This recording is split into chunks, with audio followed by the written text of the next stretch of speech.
Beberapa tahun lalu kita diajarkan oleh Leicester City kalau peribahasa bersatu kita teguh, bercerai kita runtuh, itu benar adanya.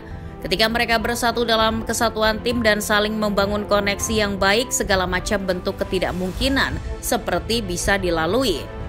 Dengan bermodalkan kekompakan dan konsistensi, mereka bisa menjuarai Liga Inggris musim 2015-2016. Namun, sebelum kita mengenal kisah ajaib Leicester City yang menjuarai Liga Inggris itu, para penikmat sepak bola Inggris sudah lebih dulu disuguhkan kisah luar biasa bak dongeng Cinderella pada musim 2012-2013. Kala itu, yang menjadi pemeran utamanya adalah klub asal Wales, Swansea City. Lantas, bagaimana kisah kejayaan semusim milik Swansea yang mungkin sudah terlupakan itu? Sebelum kita banyak menceritakan tentang pencapaian Swansea City di daratan Inggris, kita akan sedikit membahas kemunculan klub berlogo angsa ini di kasta tertinggi sepak bola Inggris. Perlu diketahui, Swansea bukanlah klub Inggris asli, jadi ketika mereka berlaga di kompetisi sepak bola Inggris, statusnya sebagai pendatang. Berstatus bukan klub Inggris asli, pada tahun 2011 Swansea City mencetak sejarah. Klub yang berjuluk The Swans itu berhasil mengguratkan tinta emas sebagai tim asal Wales serta negara non-Inggris pertama yang tampil di Liga Inggris. Itu jadi prestasi yang luar biasa apabila melihat rekam jejak klub tersebut. Sebelumnya mereka hanya berstatus tim gurem, mereka bahkan sempat berlaga di kasta ketiga sebelum akhirnya keluar sebagai juara pada musim 2007-2008. Jadi, bisa dibilang mereka bukan unggulan. Meski bukan unggulan, Swansea berhasil bertahan di kasta tertinggi musim 2011-2012. Sayangnya, di akhir musim, sang pelatih yakni Brendan Rodgers justru hijrah ke Liverpool. Manajemen klub akhirnya menunjuk legenda sepak bola Denmark, Michael Laudrup, sebagai suksesor Rodgers. Pergantian pelatih membuat Swansea melakukan beberapa perombakan. Pemain-pemain baru dari La Liga macam Jonathan de Guzman, Michu, Sung Yueng Ki, dan Pablo Hernandez didatangkan sebagai amunisi tambahan di musim 2012-2013. Pemain-pemain baru itu langsung jadi andalan di skuad Laudrup. Dengan mengadopsi permainan Spanyol, Laudrup dengan sepenuh hati membangun Swansea menjadi tim yang ia inginkan. Di tangannya, permainan Swansea jadi makin menarik untuk ditonton. Selain bisa membaca kekuatan lawan, memanfaatkan lebar lapangan dan memainkan sepak bola cepat jadi ciri khas Swansea kala itu. Kabarnya, untuk mengubah sistem di Swansea, Laudrup sampai meminjam buku taktik milik Barcelona dan timnas Spanyol. Itu tidak mengherankan mengingat pria berkebangsaan Denmark itu merupakan mantan pemain Barcelona. Jadi, Laudrup memiliki koneksi dengan klub Katalan tersebut. Rombakan cepat yang dilakukan Laudrup langsung membuahkan hasil. Hal itu dibuktikan dengan 3 laga awal yang fantastis. Swansea meraih 2 kemenangan dan 1 hasil imbang sehingga sempat memuncaki klasemen dalam beberapa hari. Namun setelah rangkaian hasil positif itu, Swansea terlena.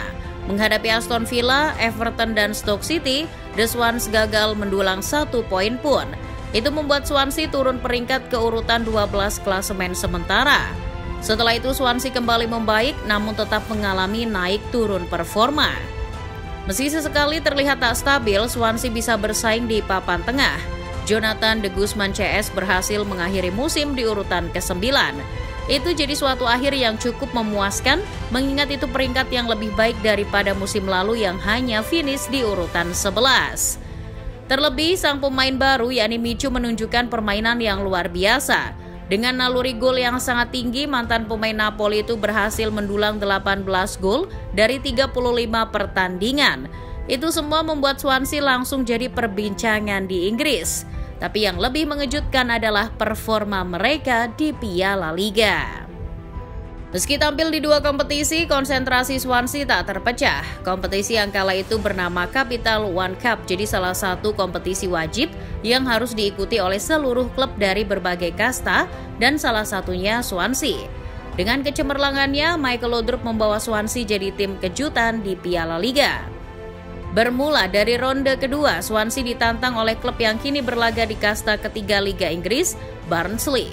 Bermain dengan formasi 4-3-3, Swansea mendominasi laga sejak babak pertama.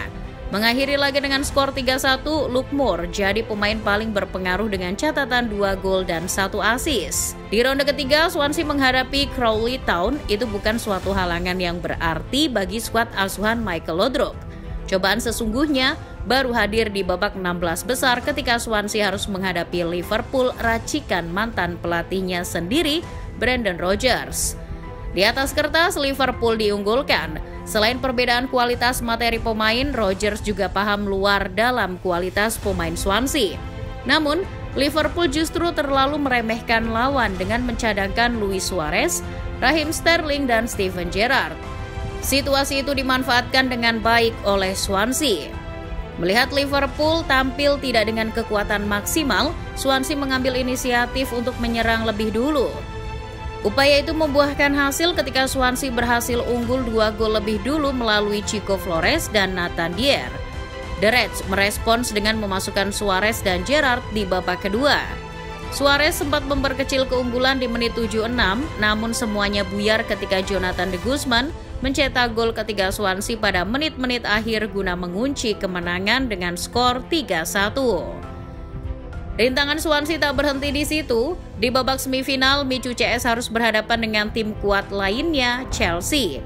Ini layaknya menghadapi kemustahilan, mengingat Chelsea baru saja menjuarai Liga Champions musim sebelumnya. Namun Dewi Fortuna tampaknya sedang menghinggapi sang angsa. Setelah hanya bermain bertahan, Swansea mendapat durian runtuh saat berhasil memanfaatkan 2 blunder pemain Chelsea menjadi gol. Leg pertama dimenangkan Swansea dengan skor 2-0. Dengan hasil itu, sang angsa sudah menginjakan 1 kakinya di partai final. Swansea hanya membutuhkan hasil imbang untuk memenangkan laga, dan itu benar-benar diamini oleh tim. Mereka berusaha setengah mati untuk tidak kebobolan di leg kedua. Bermain di Liberty Stadium, Swansea berhasil menahan imbang 10 pemain Chelsea setelah Eden Hazard diganjar kartu merah karena menyepak anak gawang. Ketika peluit panjang dibunyikan, seketika Liberty Stadium bergetar lantaran puluhan ribu fans yang datang merayakan lolosnya Swansea ke final Piala Liga. Itu jadi kegembiraan tersendiri karena di laga pamungkas, musuh yang akan dihadapi adalah Bradford yang kualitasnya jauh di bawah mereka. Ini artinya gelar sudah bisa dipastikan jadi milik Swansea. Sesuai prediksi, Swansea tak menemui kesulitan saat menghadapi Bradford di Wembley Stadium.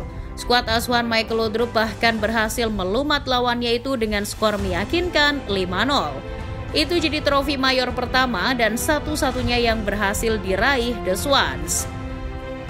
Hingga narasi ini ditulis, Swansea juga masih jadi tim non-Big Six dan non-Inggris terakhir yang menjuarai kompetisi tersebut.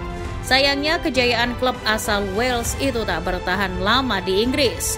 Michael Laudrup justru dipecat pada pertengahan musim 2013-2014 dan Swansea seperti kehilangan jati dirinya. Selepas kepergian Michael Laudrup, Swansea tak kunjung membaik.